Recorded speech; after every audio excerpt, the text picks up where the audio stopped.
इंतज़ामिया से, गवर्नमेंट से ये अपील करते हैं कि इस कानूनी साजिश का पर्दा बेनकाब होना चाहिए। फिर हम फ़ोन करते रहे तो फ़ोन किसी ने नहीं उठाया। Iya baca kumai bala se kurun tu bada iya se ay Allah ke kar sakta है बेगुनाह था बेचारा। मंगलवार 22 अप्रैल का दिन, समय दोपहर लगभग 3 बजे। पहलगाम का बैसरन मैदान, जिसे आमतौर पर मिनी स्विट्जरलैंड के नाम से भी जाना जाता है, वहां बड़ी संख्या में टूरिस्ट मौजूद थे। देश भर के अलग अलग कोनों से आए लोग कश्मीर की खूबसूरती का लुत्फ उठा रहे थे। इसी वक्त कश्मीर के अशमकाम के ही रहने वाले सैयद आदिल हुसैन शाह अपना काम कर रहे थे।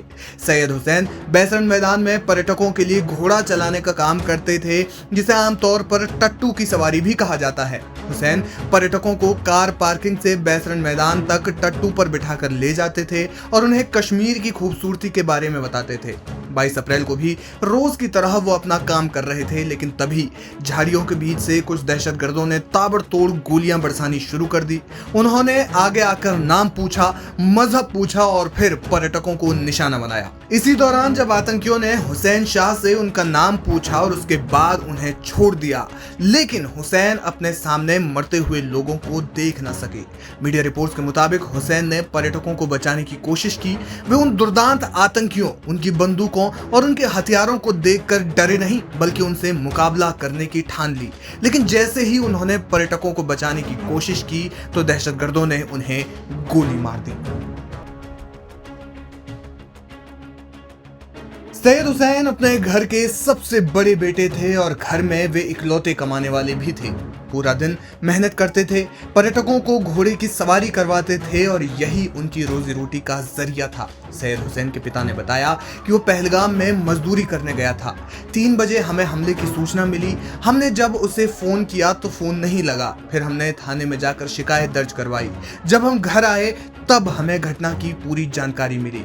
हुसैन के पिता से जब पूछा गया कि सरकार से उनकी क्या अपील है, तो वे रुआंसे से होकर कहते हैं कि जिसकी जान थी वो चली गई, अब क्या अपील करें। बहुत ही घटिया हरकत हुई है टेररिस्टों की वजह से, और आपका बेटा जो है उसमें शहीद हुआ है।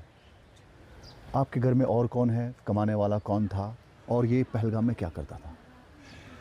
मेरा नाम सैयद हैदर शाह है जी।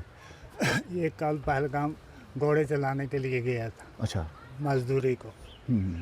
फिर हम 3 बजे हमने सुना कि वहाँ पे ऐसा वाक़ा हो गया, जिसमें हमने इसको फ़ोन किया तो फ़ोन स्विच ऑफ आया इसका। फिर बाद में जब 3-4 बज गए, 4 साढ़े 4 बजे इसका फ़ोन ऑन हुआ। फिर हम फ़ोन करते रहे तो फ़ोन किसी ने नहीं उठाया। फिर हम गए अशमुकाम थाने में। अच्छा। वहाँ हमने ये रिपोर्ट रखी। फिर हम वहाँ से आए घर में, और फिर बाद में पता चला कि इसको एक्सीडेंट हो गया वहाँ पे। तो फिर हमारे लड़के गए वहाँ, उन्होंने देखा जब तो ये अस्पताल में था वहाँ। तो घर में और कौन कमाने वाला है? और कौन है, और छोटे हैं 2, तो बड़ा यही था कमाने वाला। अच्छा। सबसे बड़ा। हाँ। ये घोड़ा चलाता था वहाँ पे? घोड़े चलाता था। क्या अपील रहेगी आपकी सरकार से? क्या अपील रहेगी, जिसकी जान थी वो चली गई तो क्या अपील रहे। कमाने वाला यही था। आपको इंसाफ चाहिए? इंसाफ चाहिए, और क्या। जिसने भी किया उसको अंजाम उसका अंजाम मिलना चाहिए उसको। ये क्यों किया, बेगुनाह था, ये बेगुनाह मारे थे। हुसैन की मां का बेटे के जाने से रो रो कर बुरा हाल है। वे इस सदमे से उबर नहीं पाई है। एक ही सहारा था, यही कमाने वाला था। कमाए वाला से ये बच्चा कमाए वाला से कुछ तो बड़ा ही से हाय अल्लाह के कर सकता है। घर में और कोई नहीं है कमाने वाला? ना। हाँ। ये कमाए वाला। ये वहाँ पे घोड़ा चलाता था? हाँ, घोड़ा चलाता था। ये खुदा। हुसैन के चाचा कहते हैं कि वो बेगुनाह था, आखिर उसे क्यों मार दिया गया।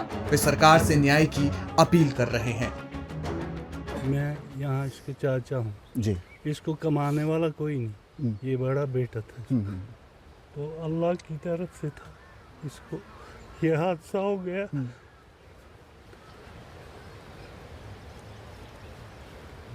कितने बच्चे हैं इसके?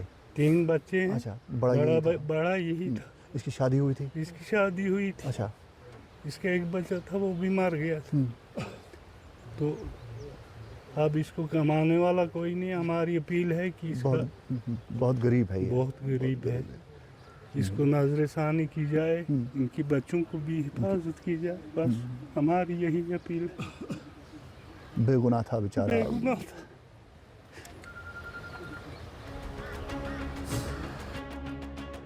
हुसैन शाह के परिवार का रो रो कर बुरा हाल है। बच्चे, जवान, बुजुर्ग सबकी आंखों में आंसू हैं। परिवार में मातम छाया हुआ है। परिजनों का कहना है कि वे पूरे हिंदुस्तान के दुख में शामिल हैं। वे सरकार से अपील कर रहे हैं कि उन्हें न्याय मिलना चाहिए और आतंकियों को उनके अंजाम तक पहुंचाया जाए, ताकि मासूमों के साथ इस तरह की घटनाएं फिर ना हो। जिस निर्ममता के साथ आतंकियों ने 26 लोगों की हत्या कर दी, वो वाकई किसी के भी खून में उबाल ला सकता है। पहलगाम में हुए आतंकी हमले ने न सिर्फ भारत बल्कि पूरी दुनिया को हिला कर रख दिया है। कश्मीर में हुए आतंकी हमलों के इतिहास में ये एक बड़ा हमला है। वो इसलिए भी क्योंकि इस हमले में खास तौर पर पर्यटकों को निशाना बनाया गया और कहा जा रहा है कि हमले की प्लानिंग भी पर्यटकों को निशाना बनाने के मकसद से की गई थी। इस हमले में अब तक 26 लोगों की मौत हो गई है और कई लोगों का अस्पताल में इलाज अभी भी चल रहा है। जी, मेरा नाम गुलाम मोहिउद्दीन शाह है।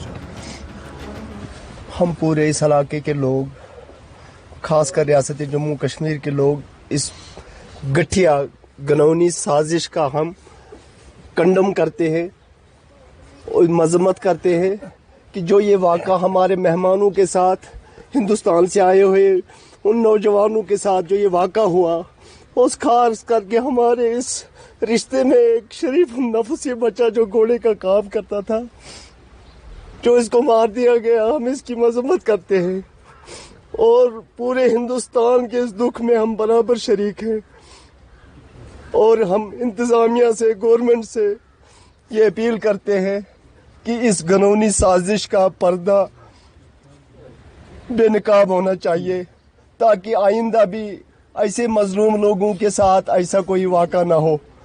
क्योंकि ये हमारी कश्मीरियत पर, हमारे इलाके पर, इस पहलगाम के साथ मुंह पर ये एक वो दब्बा है, दाग लग गया, जो ये दाग मिटाना बहुत हमारे लिए मुश्किल है। ये आदिल हुसैन गरीब घराने से ताल्लुक रखता था। अपने माँ बाप का कमाई वो सहारा था, एक ही सहारा था।